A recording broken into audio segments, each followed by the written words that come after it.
রংপুরে ৮৮.৮। আপনারা যেখানে আছেন, বিবিসি আপনার সাথেই আছে।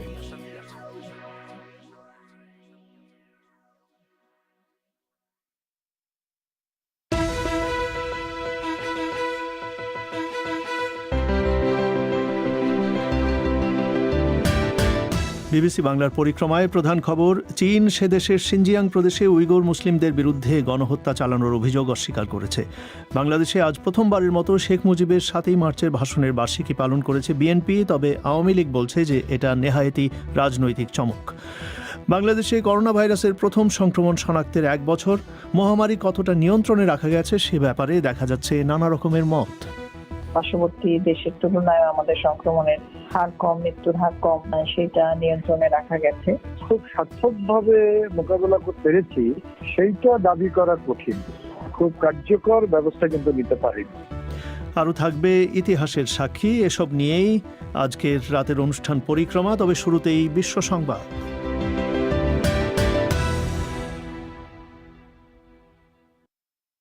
বিবিসি বাংলা খবর পড়ছে মাসুদ হাসান খান। চীন সে দেশের সিনজিয়াং প্রদেশে জাতিগত উইঘুর মুসলিমদের বিরুদ্ধে গণহত্যা চালানোর অভিযোগ অস্বীকার করেছে। চীনের বার্ষিক পার্লামেন্টারি অধিবেশনের সময় এক সংবাদ সম্মেলনে পররাষ্ট্রমন্ত্রী ওয়াং ই বলেছেন, এরকম ভ্রান্ত অভিযোগ আর কিছুই হতে পারে না।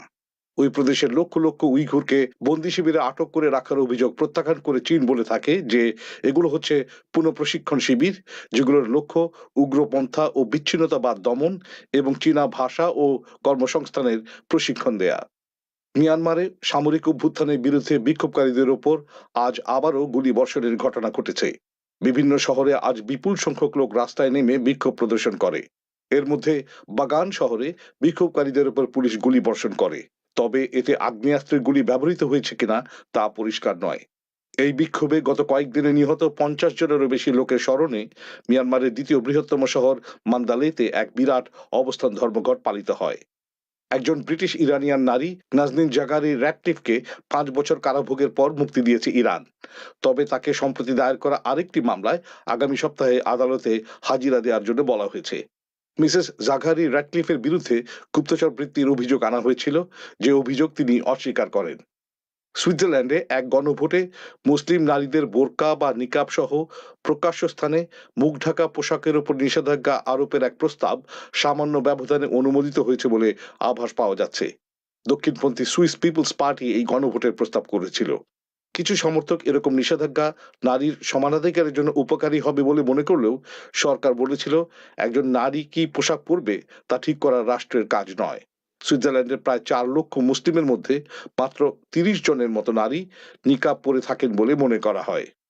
ভারতে ১০০-রও বেশি লোককে ২০ বছর আগে সন্ত্রাস দমন আইনে করা মামলার অভিযোগ থেকে অব্যাহতি দেওয়ার পর মানবাধিকার সংগঠনগুলো দ্রুত এবং জবাবদিহিতামূলক বিচার ব্যবস্থার আহ্বান জানিয়েছে।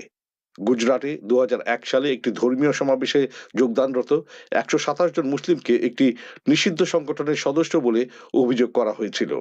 তবে শনিবার একটি আদালত রায় দেয় যে রাষ্ট্রপক্ষ এসব অভিযোগের পক্ষে কোনো প্রমাণ দেখাতে পারেনি। অভিযুক্তদের ৫ জন মারা গেছেন এবং অন্য অনেককে জামিন পাওয়ার আগে ১ বছর পর্যন্ত সময় কারাগারে থাকতে হয়েছিল। ইরাক সফররত পোপ ফ্রান্সিস আজ উত্তরাঞ্চলীয় কারাকোস শহরে ইসলামিক স্টেট জঙ্গিদের জ্বালিয়ে দেয়া একটি প্রাচীন গির্জায় সেখানকার খ্রিস্টানদের সাথে সাক্ষাৎ করেছেন। এই গির্জাটি এখন পুনর্নির্মাণ করা হচ্ছে। এর আগে ইরাক সফরের ৩য় দিনে পোপ ফ্রান্সিস মসুল শহরে যুদ্ধ নিহতদের স্মরণে এক প্রার্থনায় যোগ দেন। ইরাক এবং মধ্যপ্রাচ্যের অন্যান্য জায়গা থেকে খ্রিস্টানদের দেশ ত্যাগ থামানোর জন্য পোপ ফ্রান্সিস আহ্বান জানান। বিবিসি বাংলার পরিক্রমা অনুষ্ঠানে আপনাদের সবাইকে আরেকবার স্বাগত জানাচ্ছি। আমি পুলক গুপ্ত। চীনের সিনজিয়াং প্রদেশে জাতিগত উইগুর মুসলিমদের বিরুদ্ধে গণহত্যা চালানোর অভিযোগ অস্বীকার করেছেন চীনের পররাষ্ট্রমন্ত্রী। দেশটির বার্ষিক পার্লামেন্টারি অধিবেশনের সময় এক সংবাদ সম্মেলনে পররাষ্ট্রমন্ত্রী মিস্টার ওয়াং ই এক সংবাদ সম্মেলনে বলেন যে এরকম ভ্রান্ত অভিযোগ আর কিছুই হতে পারে না। চীনের বিরুদ্ধে অভিযোগ যে ওই প্রদেশের লক্ষ লক্ষ উইগুরকে বন্দি শিবিরে আটক করে রাখা হয়েছে। আরও শুনুন মুন্নি আক্তারের কাছে।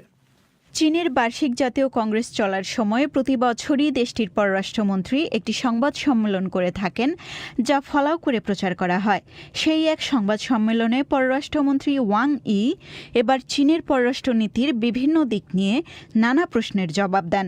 সেখানে তিনি বলেন, শিনজিয়াং প্রদেশের উইঘুর মুসলিম সংখ্যালঘুদের ওপর চীন গণহত্যা চালাচ্ছে, এরকম ভ্রান্ত ও অবাস্তব অভিযোগ আর কিছুই হতে পারে না।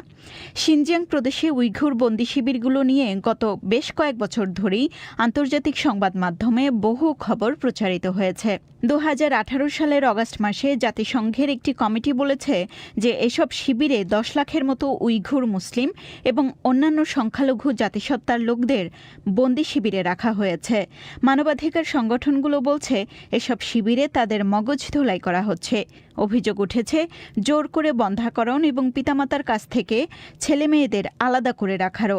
জানুয়ারি মাসেই যুক্তরাষ্ট্র বলেছে এসব কর্মকাণ্ড গণহত্যার সংজ্ঞার মধ্যে পড়ে। কিন্তু চীনা কর্মকর্তারা বলছেন এসব শিবিরের উদ্দেশ্য উগ্রপন্থা, সন্ত্রাসবাদ এবং বিচ্ছিন্নতাবাদ দূর করা এবং উইঘুরদের এসব শিবিরে রেখে নতুন করে শিক্ষা, কর্মসংস্থান এবং পুনর্বাসনের ব্যবস্থা করা হচ্ছে। আজকের সংবাদ সম্মেলনে ওয়াং ই বলেন, গণহত্যার অভিযোগটি হচ্ছে সম্পূর্ণ মিথ্যা গুজব, যা ছড়ানোর পেছনে হীন উদ্দেশ্য কাজ করছে।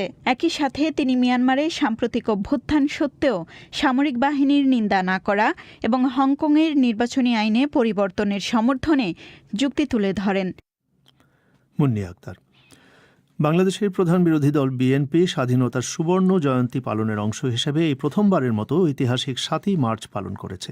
প্রতিষ্ঠার 43 বছরে এই দলটি এই প্রথমবারের মতো দিনটিকে ঘিরে আনুষ্ঠানিক কোনো কর্মসূচি পালন করল। বিকেলে ঢাকার প্রেসক্লাবে এক আলোচনা সভায় বিএনপির নেতারা বলেন যে 1971 সালের 7ই মার্চ শেখ মুজিবের ভাষণ মানুষকে উদ্দীপ্ত করেছিল। বিএনপির এই কর্মসূচিকে আওয়ামী লীগের কোনো নেতা স্বাগত জানালেও একে রাজনৈতিক চমক বলে আখ্যা দিয়েছেন দলটির সাধারণ সম্পাদক ওবায়দুল কাদের। ঢাকা থেকে সঞ্জনা চৌধুরী।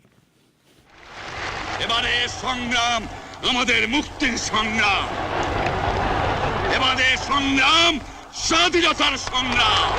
1971 সালের 7ই মার্চ ঢাকায় তৎকালীন রেসকোর্স ময়দানে ঐতিহাসিক ভাষণ দিয়েছিলেন শেখ মুজিবুর রহমান। বলা হয়, বাংলাদেশের মুক্তি সংগ্রামের ইতিহাসে এই ভাষণটি বাঙালিকে ব্যাপকভাবে অনুপ্রাণিত করেছিল। প্রতি বছর আওয়ামী লীগ ও এর অঙ্গ সংগঠনগুলো এই দিনটি বিশেষ মর্যাদায় পালন করলেও বিএনপি এবারই প্রথম দিনটিকে ঘিরে কর্মসূচি পালন করে, যা ব্যাপক আলোচনার জন্ম দিয়েছে। বাংলাদেশের স্বাধীনতার 50 বছর পূর্তি উপলক্ষে মার্চ মাস জুড়ে দলটির পক্ষ থেকে যে 19 দিনের কর্মসূচি ঘোষণা করা হয়েছিল, তার মধ্যে 7ই মার্চকেও রাখা হয়। এ নিয়ে ঢাকার প্রেস ক্লাবে আজ আলোচনা সভায় বিএনপি নেতা খন্দকার মোশাররফ হোসেন বলেন, তাদের দল ইতিহাস মুছে দিতে চায় না। 7ই মার্চের ভাষণ মানুষকে উদ্দীপ্ত করেছিল। 7ই মার্চের ভাষণ অবশ্যই ঐতিহাসিক এবং জনগণকে উদ্দীপ্ত করেছিল এবং ঐক্যবদ্ধ হওয়ার জন্য কিছু নির্দেশনা ছিল। এটা আমরা স্বীকার করতে চাই না। এখানে এই বক্তব্য রেখেছিলেন সেই সময়ের অবিসংবাদিত নেতা জনাব মরহুম শেখ মুজিবুর রহমান। এটাও আমরা অস্বীকার করি না। আমাদের পরিষ্কার জবাব যে আমরা সুবর্ণ জয়ন্তী পালনের একটি দিন হিসাবে আমরা আজকে 7ই মার্চ পালন করছি। আমরা বাংলাদেশ জাতীয়তাবাদী দল কোন দলকে ছোট করার জন্য আমরা আলোচনা করতে আসি নাই, কারণ তখন বাংলাদেশ জাতীয়তাবাদী দল ছিলই না। তবে বিএনপির এমন কর্মসূচি নিয়ে আওয়ামী লীগের নেতাকর্মীদের মধ্যে মিশ্র প্রতিক্রিয়া দেখা দিয়েছে। তথ্যমন্ত্রী হাসান মাহমুদ একে স্বাগত জানিয়েছেন, অন্যদিকে আওয়ামী লীগের সাধারণ সম্পাদক ওবায়দুল কাদের একে ভণ্ডামি বলে আখ্যা দিয়েছেন। কেননা বিএনপির শাসনামলে শেখ মুজিবুর রহমানের এই ঐতিহাসিক ভাষণ প্রচার করা কার্যত নিষিদ্ধ ছিল। ওই ভাষণ প্রচারের দায়ে অনেককে নির্যাতনের শিকার হতে হয়েছিল বলেও অভিযোগ করেন ওবায়দুল কাদের। আজ 7ই মার্চ উপলক্ষে ধানমন্ডির 32 নম্বরে শেখ মুজিবুর রহমানের প্রতিকৃতিতে শ্রদ্ধা নিবেদন শেষে তিনি সাংবাদিকদের জানান, একসময় যারা 7ই মার্চকে নিষিদ্ধ করেছিল, এখন তারাই রাজনৈতিক কৌশলের আশ্রয় নিয়ে দিনটি পালন করছে। স্বাধীনতার ইতিহাসকে যারা বিকৃত করেছে, যারা 7ই মার্চের ভাষণকে নিষিদ্ধ করেছিল, আজকে তারা ভীত হয়ে রাজনৈতিক কৌশলের আশ্রয় নিয়ে এই 7ই মার্চ পালন করছে, সুবর্ণ জয়ন্তীর প্রোগ্রাম দিয়েছে। তাদের এই সুবর্ণ জয়ন্তীর প্রোগ্রাম আসলে একটা রাজনৈতিক ট্রেন্ডবাজি। যদিও বিএনপি এই কর্মসূচি ঘোষণার পরপরই ওবায়দুল কাদের একে স্বাগত জানিয়ে বক্তব্য দিয়েছিলেন। সে সময় তিনি সাংবাদিকদের বলেছিলেন যে এর ফলে দেশের রাজনৈতিক পরিবেশে ইতিবাচক আবহ তৈরি হবে।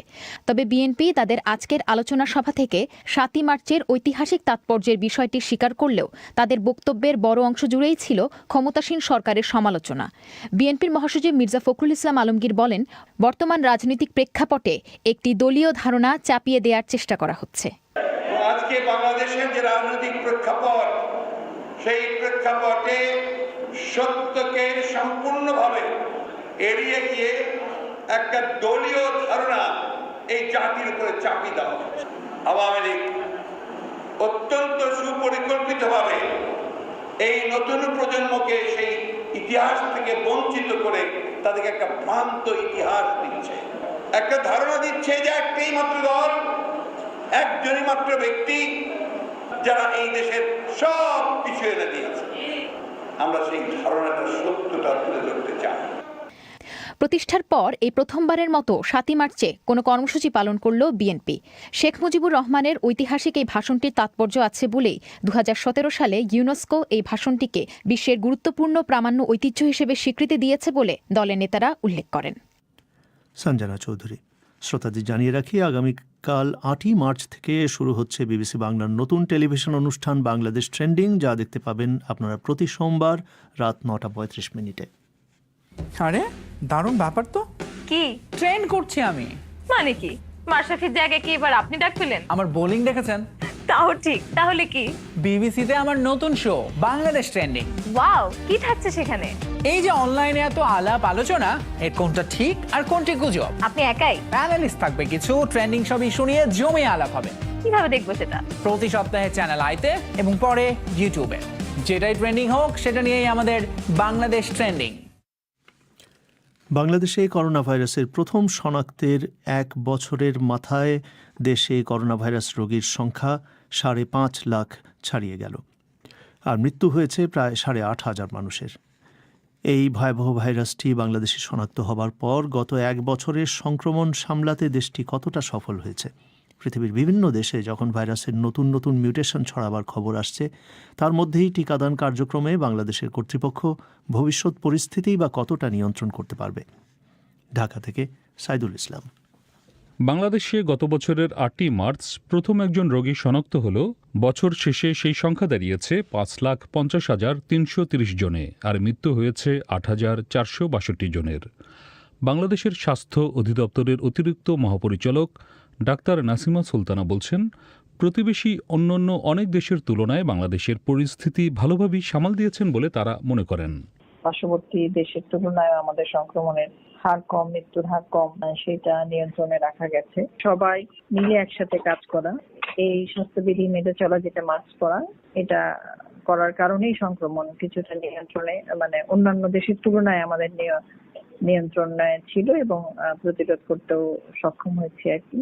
তাছাড়াও আমাদের সার্বিক ব্যবস্থাপনা, আমাদের একেবারে উপজেলা পর্যায়ে, প্রান্তিক পর্যায়ে পর্যন্ত আইসোলেশন, কোয়ারেন্টাইন, এইগুলোর ব্যবস্থাপনা, পয়েন্ট অফ এন্ট্রিতে যে ব্যবস্থাপনা, সেগুলো যথাযথভাবে করার চেষ্টা করা হয়েছে সব জায়গায়। এগুলোর জন্যই আমাদের সংক্রমণের হার সেটা তো নিয়ন্ত্রণে ছিল। তবে লকডাউন ও কোয়ারেন্টিন কার্যকরে দুর্বলতা, মাস্ক ব্যবহারে বাধ্য করতে না পারা আর জনগণের সচেতনতার অভাবের কারণে এই সফলতার দাবি নিয়ে সংশয় রয়েছে বিশেষজ্ঞদের অনেকের মধ্যে। করোনা ভাইরাসের পরীক্ষা নিয়ে অনিয়ম, জালিয়াতি ও হয়রানির অভিযোগ উঠেছে গত ১ বছর জুড়ে। বিশেষজ্ঞদের অনেকেই মনে করেন, করোনা ভাইরাস পরিস্থিতি নিয়ন্ত্রণের যে চিত্র এখন দেখা যাচ্ছে, সেখানে পুরো চিত্রটি আসছে না। জনস্বাস্থ্য বিশেষজ্ঞ ডক্টর বেনজির আহমেদ বলছেন, প্রথম থেকেই পরিস্থিতি সামলানোর ক্ষেত্রে অনেক গলদ রয়ে গেছে।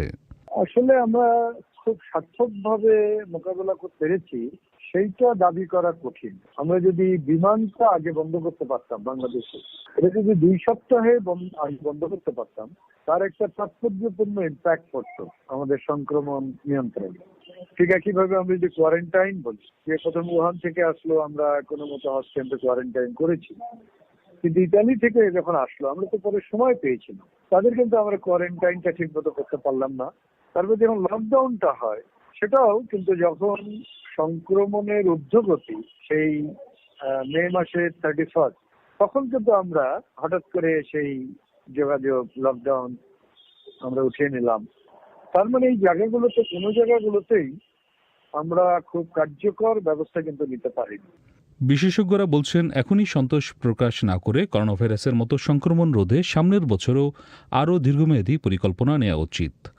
গত মাস থেকে বাংলাদেশে করোনা ভাইরাস প্রতিরোধে কোভিশিল্ড টিকা দেওয়ার কার্যক্রম শুরু হয়েছে। কর্মকর্তারা আশা করছেন টিকার কার্যক্রম সফল হলে করোনা ভাইরাসের সংক্রমণ অনেকটাই কমিয়ে আনা সম্ভব হবে। তবে রবিবার পর্যন্ত 50 লাখ মানুষ টিকা দিতে নিবন্ধন করেছেন, যা প্রত্যাশার তুলনায় কম। তবে বাংলাদেশে আগামী 6 মাস জুড়ে যে পরিমাণ টিকা দেওয়ার পরিকল্পনা করা হচ্ছে, জনসংখ্যার তুলনায় তা এখনও বেশ কম। অধ্যাপক নাসিমা সুলতান অবশ্য বলছেন পর্যায়ক্রমে তারা টিকার পরিধি আরও বাড়াবেন। 18 বছরের নিচে তো এখন পর্যন্ত গবেষণা কাজ সম্পূর্ণ হয় নাই। 16 কোটি মানুষের মধ্যে 18 বছরের নিচের জনগোষ্ঠীকে বাদ দিয়েই জনসংখ্যাটা ধরতে হবে। এখন আমরা প্রাথমিকভাবে 40 এবং অগ্রাধিকার ভিত্তিতে যেই ক্যাটাগরিগুলো আছে সেই ক্যাটাগরির এবং 40 মানুষকে আমরা ধরছি। এই মানে প্রথম যে দিকে টিকাগুলো এগুলো তারাই পাবে না। পরবর্তীতে যদি আরো টিকা এনশিওর করা যায় বা নিশ্চিত করা যায়, তখন এটার পরিধিটা আরো বাড়ানো হবে। স্বাস্থ্য বিশেষজ্ঞদের আশঙ্কা, এখনও টিকার ব্যাপারটি শহরকেন্দ্রিক আর প্রযুক্তি ভিত্তিক হওয়ায় নিম্ন ও তৃণমূলের বহু মানুষ এর আওতার বাইরে থেকে যেতে পারে। আর সেটি হলে সামনের বছরও করোনা ভাইরাসের সংক্রমণ থেকে মুক্তি পাওয়া কঠিন হয়ে উঠবে। সাইদুল ইসলাম। আপনারা শুনছেন পরিক্রমা, এবারে ইতিহাসের সাক্ষী।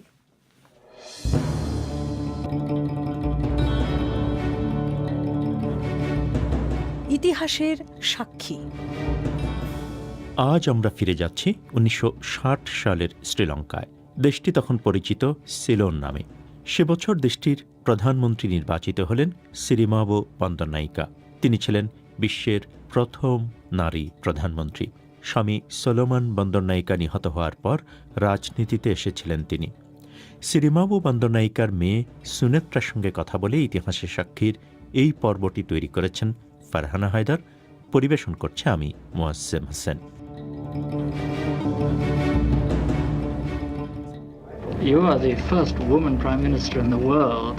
Does this have any effect? Do you think it makes your influence less strong? নির্বাচনে জেতার পর সংবাদ সম্মেলনে একের পর এক প্রশ্নের মুখোমুখি সিরিমাবো বন্দরনাইকা।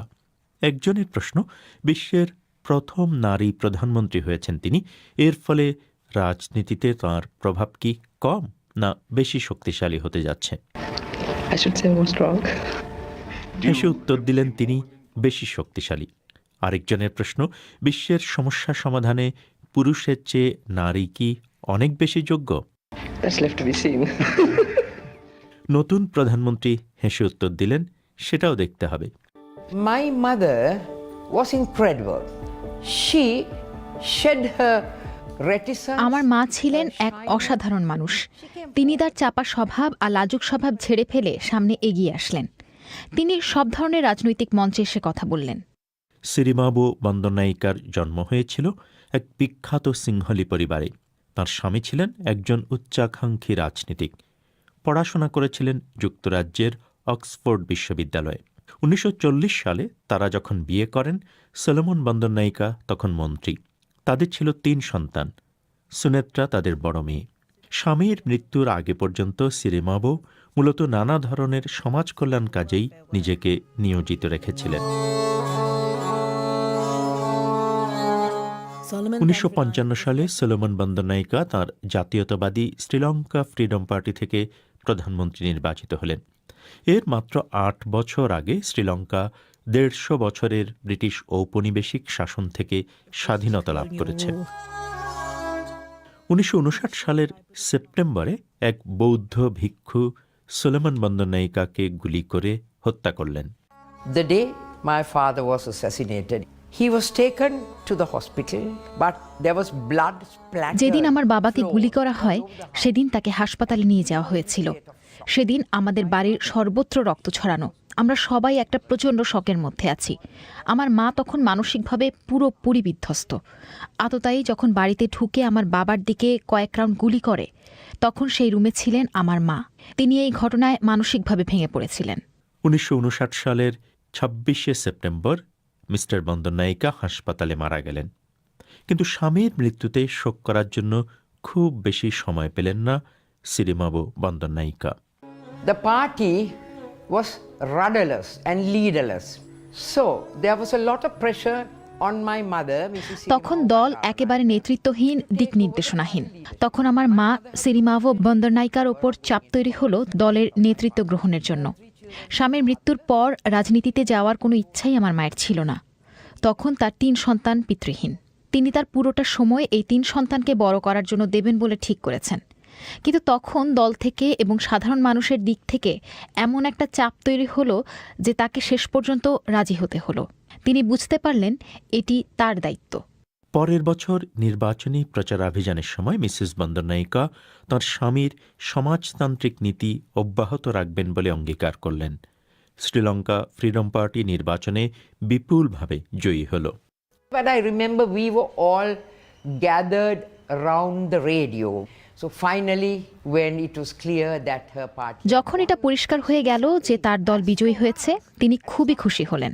কিন্তু তখন একটা পর্যায়ে তার 3 সন্তান হিসেবে আমাদের মনে হলো, হায় ঈশ্বর, আমরা আমাদের বাবাকে হারিয়েছি রাজনীতির কারণে, এখন কি আমরা আমাদের মাকেও হারাতে চলেছি? তবে আমাদের মা নিশ্চিত করলেন যে তিনি আমাদের সঙ্গেই থাকবেন, তিনি সবসময় আমাদের সাথে থাকবেন। প্রধানমন্ত্রী হিসেবে পরবর্তী 4 বছর মিসেস বন্দরনায়িকা তার স্বামীর সমাজতান্ত্রিক সংস্কার কর্মসূচি অব্যাহত রাখলেন। তিনি বরং আরও এক ধাপ এগিয়ে গেলেন। ব্যাংক অব সিলনকে জাতীয়করণ করা হল পিপলস ব্যাংক নামে। স্কুলগুলোকে ধর্মনিরপেক্ষ নীতির অধীনে রাষ্ট্রীয় নিয়ন্ত্রণে আনা হল। তবে তার ঐতিহাসিক বিজয়ে সবাই খুশি ছিল না।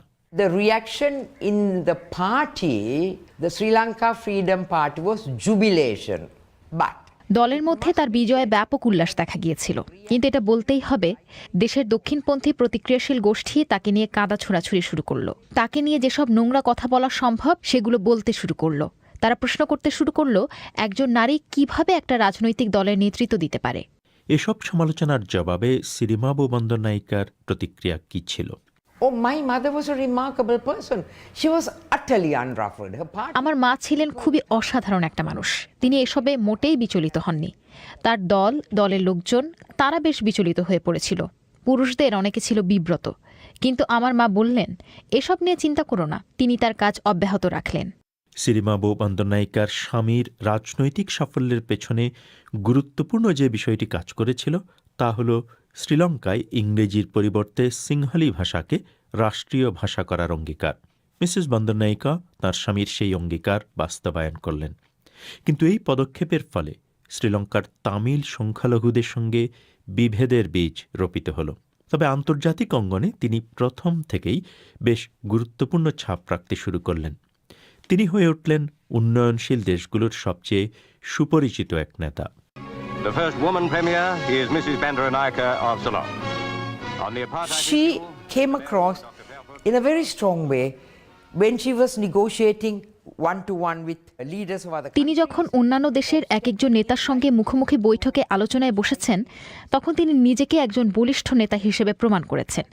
বিশেষ করে ভারত আর চীনের মধ্যে দ্বন্দ্বের সময়, মধ্যস্থতার সময় তিনি দুপক্ষকেই ভদ্রভাবে জানিয়েছেন, এখন যুদ্ধে যাওয়ার সময় নয়, যে কোনো বিষয় শান্তিপূর্ণভাবে মীমাংসা করা সম্ভব।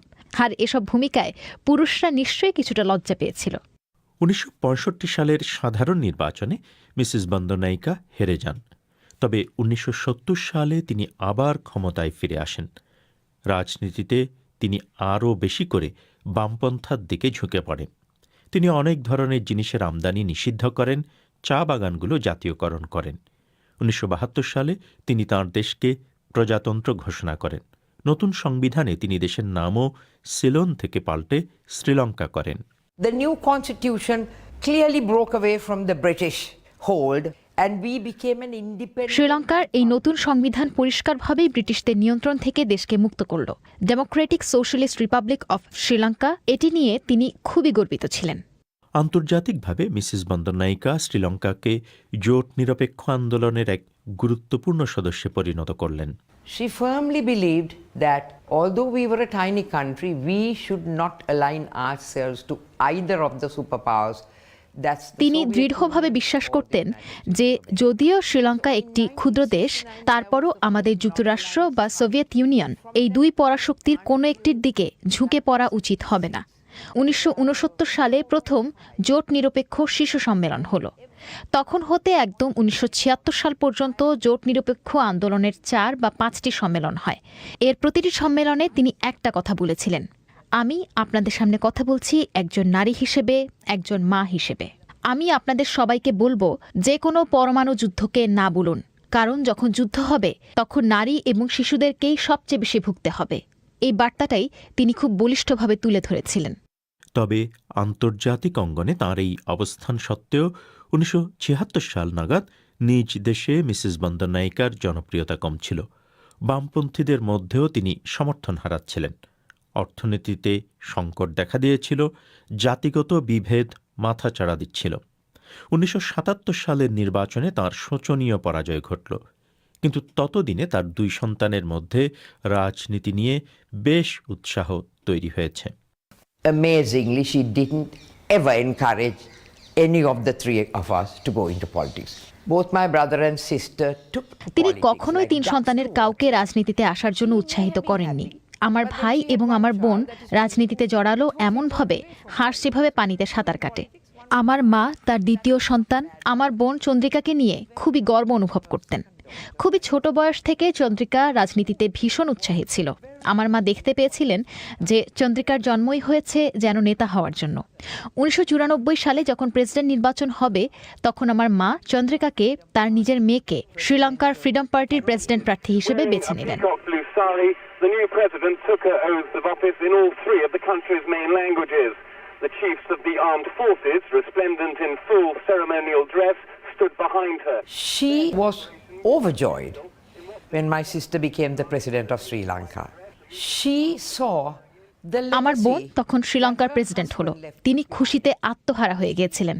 তার স্বামী যে উত্তরাধিকার রেখে গেছেন, যেটির হাল ধরেছিলেন তিনি, সেই মশাল যেন এখন চন্দ্রিকা হাতে নিয়ে পড়ল। বিজয়ের পর চন্দ্রিকা কুমারাতুঙ্গা তার মাকে সরকারের প্রধানমন্ত্রী নিয়োগ করলেন। এটি তখন মূলত একটি আলংকারিক পদে পরিণত হয়েছে। প্রথম প্রধানমন্ত্রী হওয়ার 40 বছর পর সিরিমাবো বন্দরনায়িকা 2000 সালের 10ই আগস্ট পদত্যাগ করলেন। এর ঠিক 2 মাস পর তিনি হার্ট অ্যাটাকে মারা যান। The world's first woman Prime Minister, Sirima Bandaranaike of Sri Lanka, has died সেদিন at the age of শ্রীলঙ্কায় সাধারণ নির্বাচনের ভোট গ্রহণ করা হচ্ছিল। তিনি ভোট দিয়ে ফিরছিলেন। That day, my mother went to cast her vote, and she cast her vote for her সেদিন son, আমার মা ভোট দিতে Anura, গিয়েছিলেন। who was তার ছেলে আনুরা সেই নির্বাচনে দাঁড়িয়েছিল। তিনি ছেলে আনুরাকে ভোট দিয়ে কলম্বোতে বাড়ি ফিরছিলেন। তখন তিনি মারা যান। বিশ্বের প্রথম নারী প্রধানমন্ত্রী হতে পারার বিষয়টি তার কাছে বেশ গুরুত্বপূর্ণ ছিল। তিনি যে তার স্বামীর নীতি বাস্তবায়ন করতে পেরেছেন, এমনকি তার চেয়েও সামনে যেতে পেরেছেন, সেটা নিয়ে তিনি carry গর্বিত out ছিলেন। her husband's policies and go even further in Sri Lanka as well as internationally.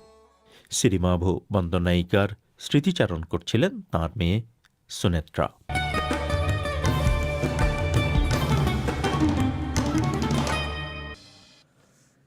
ইতিহাসের সাক্ষীর এই পর্বটি পরিবেশন করলেন মোয়াজ্জেম হোসেন। শ্রোতাদের জানিয়ে রাখি যে বিবিসি বাংলার 2টি রেডিও অনুষ্ঠান শর্টওয়েভেও শোনা যায়।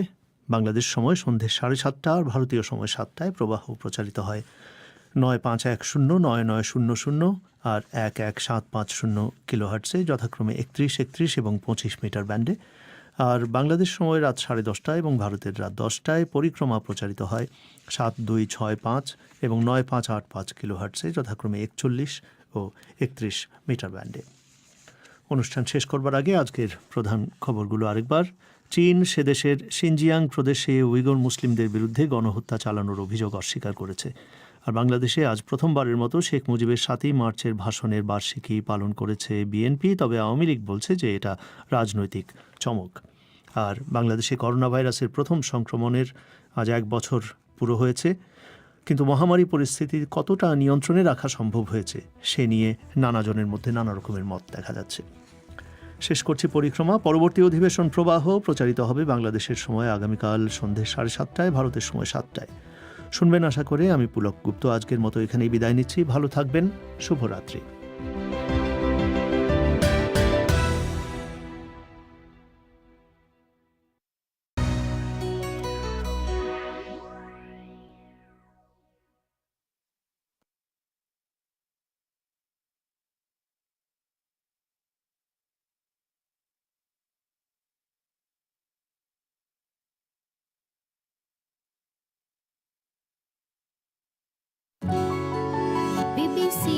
This is the BBC.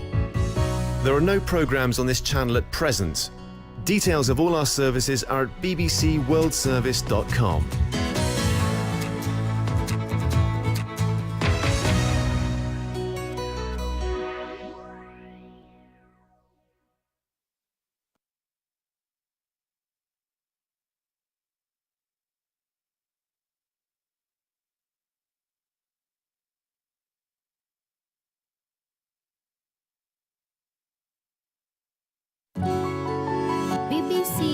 This is the BBC. There are no programmes on this channel at present.